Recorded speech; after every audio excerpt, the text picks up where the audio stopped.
Selamat siang, perkenalkan nama saya Devinia Angelina. Saya dari kelas A2 Manajemen Pagi, NIM 1910416887. Dosen pengampu Bapak Adi Mursalin, SEMM. Baiklah, di sini saya akan menyampaikan ringkasan materi dari 3 video yang telah saya ambil. Video yang pertama tentang pemasaran internasional. 1. Ruang lingkup pemasaran internasional. Pemasaran internasional adalah kegiatan yang dirancang untuk merencanakan, menetapkan harga, mempromosikan, dan mengarahkan aliran barang perusahaan dan layanan kepada konsumen atau pengguna di lebih dari satu negara untuk mendapatkan keuntungan. Tujuan pemasaran internasional adalah memenuhi alasan untuk memproduksi suatu produk, barang, dan jasa dengan mengidentifikasikan permintaan asing yang ada atau potensial dan ruang lingkup kontrol internasional atas penjualan barang dan jasa. Kemudian, lingkungan yang mempengaruhi pemasaran internasional yaitu demografi, budaya, politik, teknologi, alat, dan ekonomi. Manajemen pemasaran internasional agar mencapai target pemasaran. Yang pertama, menentukan rumusan strategi yang akan digunakan, yaitu mengetahui keadaan lingkungan internasional, mempunyai tujuan yang jelas serta kebijakan, mengetahui sasaran pasar internasional yang akan diincar, adanya program pemasaran, mempunyai organisasi pemasaran, serta mengevaluasi dan pengendalian. Yang kedua, strategi yang digunakan dalam pemasaran internasional, ekspor, yaitu menjual barang ke luar negeri. Lisensi, yaitu strategi memperbolehkan perusahaan asing memproduksi barang-barang dengan produk dan merek milik Anda. Selanjutnya, franchising, yaitu perjanjian dengan pihak keduanya bahwa akan digunakan bisnisnya.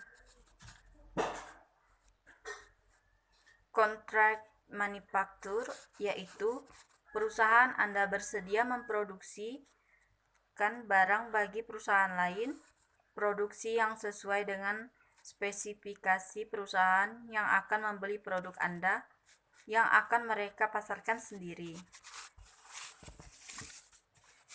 2. Dinamika lingkungan dalam perdagangan internasional.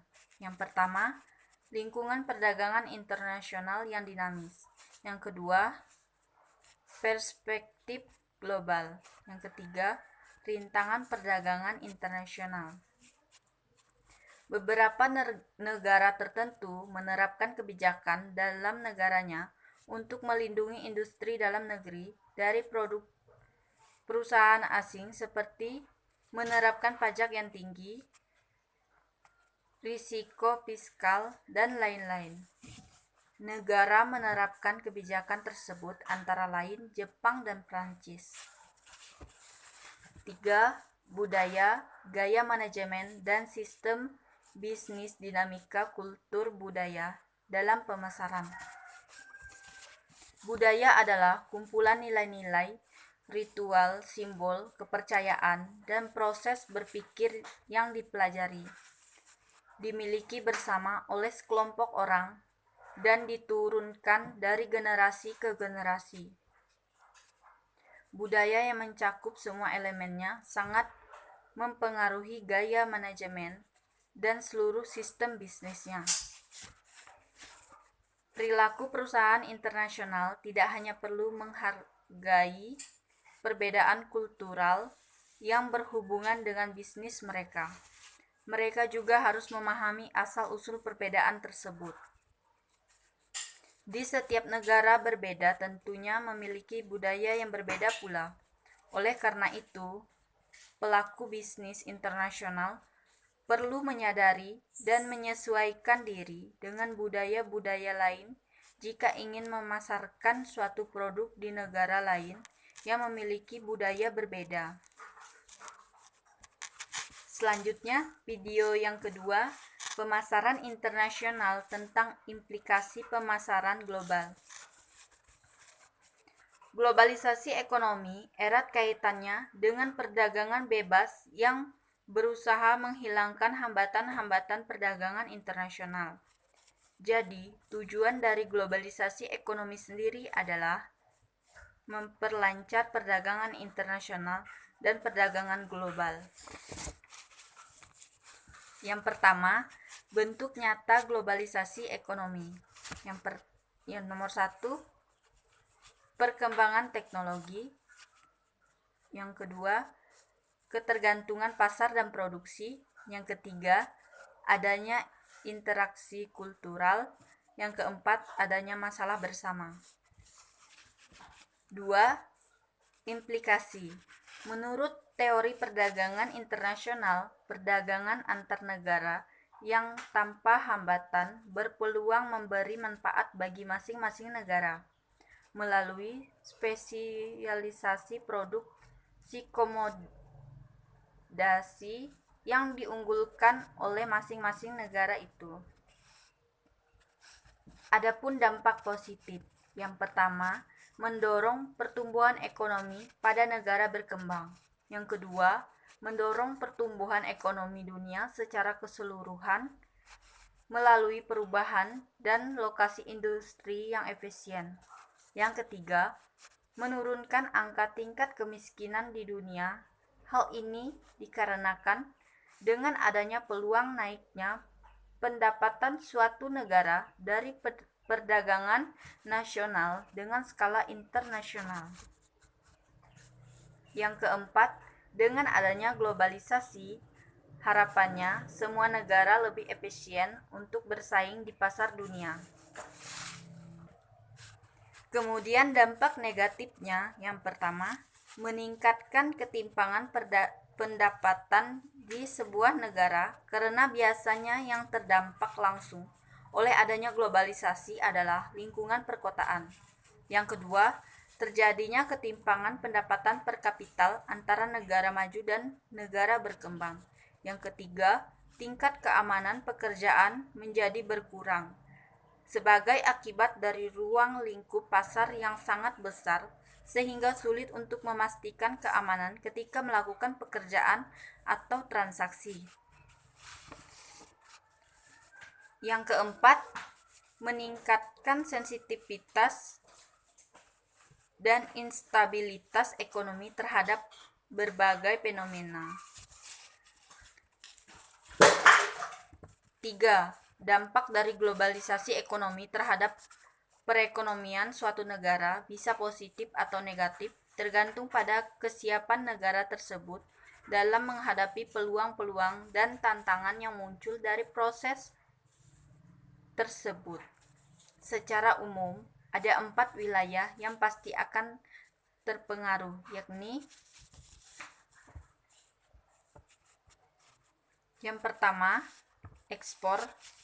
Dampak positifnya adalah ekspor atau pasar-pasar dunia dari suatu negara akan meningkat, sedangkan efek negatifnya adalah kebalikannya. Jadi, suatu negara akan kehilangan pasar-pasar dunia dan selanjutnya dampak negatif terhadap volume produksi dalam negeri dan pertumbuhan PDB serta meningkatkan jumlah pengangguran dan tingkat kemiskinan. Yang kedua, impor. Dampak ini dampak negatif, yaitu peningkatan impor apabila tidak dapat dibendung karena daya saing yang rendah dari produk-produk pembuatan dalam negeri, maka tidak mustahil pada suatu saat pasar sepenuhnya akan dikuasai oleh produk-produk dari luar negeri. Yang ketiga, investasi. Dengan adanya sistem liberalisasi pasar uang dunia yang membuat bebasnya arus modal antar negara juga sangat mempengaruhi terhadap investasi itu pada suatu negara. Jika daya saing investasinya rendah, dalam arti iklim investasi di dalam negeri tidak kondusif dibandingkan di negara-negara lain, maka bukan saja arus modal ke dalam negeri akan berkurang, tetapi modal investasi domestik akan lari dari negara tujuan yang pada akhirnya akan membuat saldo neraca modal di dalam negara tersebut menjadi negatif. Yang keempat, tenaga kerja. Dampak negatifnya ini membanjiri tenaga ahli dari luar. Selanjutnya, video yang ketiga, pemasaran internasional tentang penetapan harga global. Harga, satu-satunya elemen bauran pemasaran yang memberikan pemasukan bagi pemasaran. Faktor yang menetapkan batas harga. Yang pertama, harga dasar atau minimum. Yang kedua, harga maksimum atau batas atas. Yang ketiga, harga optimum. Tujuan dan strategi penetapan harga global yaitu harus berorientasi pada pelanggan seperti pendekatan kepada konsumen, dan kita harus selalu memprioritaskan konsumen sehingga konsumen merasa puas. Strategi berorientasi pada pelanggan. Yang pertama, market skimming. Yang kedua, market pricing. Yang ketiga, market holding. Selanjutnya, kebijakan penetapan harga global. Yang pertama, kebijakan penetapan harga extension atau exposentrik. Dalam kebijakan ini, harga suatu produk akan sama seluruh dunia, dan importer menanggung biaya pengiriman dan biaya impor. Yang kedua, kebijakan penetapan harga polisentrik. Jadi, dalam kebijakan ini, perusahaan memberikan wewenang kepada manajer kantor cabang untuk menetapkan sendiri tingkat harga yang paling cocok. Yang ketiga, kebijakan penetapan harga in-peasant atau Q-centric.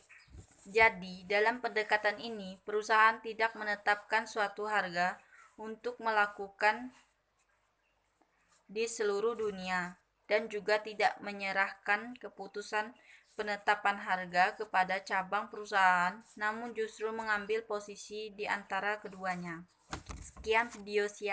Sekian video saya ucapkan terima kasih.